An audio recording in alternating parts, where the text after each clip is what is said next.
Hello DocTree family, we hope you are well and watching our videos. In this 2-minute video, we will show you the fruit-laden trees of plum that we recently came across in our visit to Pakistan's picturesque mountain area of Bhurban.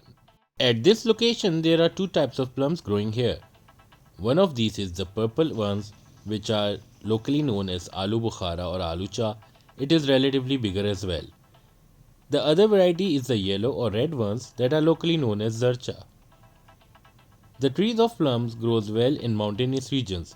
You may see a lot of ripened fruit fallen from the tree on the ground as well.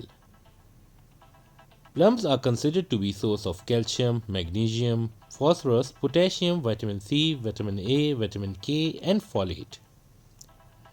Not only this, a cup of plums has around 7 to 8 calories and 2 grams of fibers, making it a must-have nutritious fruit.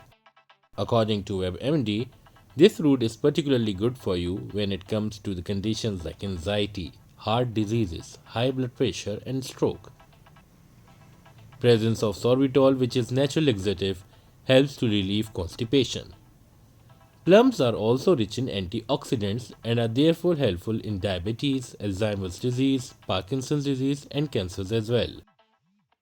Plums also help to reduce the blood sugar as they boost body's production of Adenopectin, which helps to regulate blood sugar level. If you enjoyed this short video, then click the circle on your screen to subscribe our channel. We look forward to your feedback in the comment section. Share our videos with your friends and family. Take care.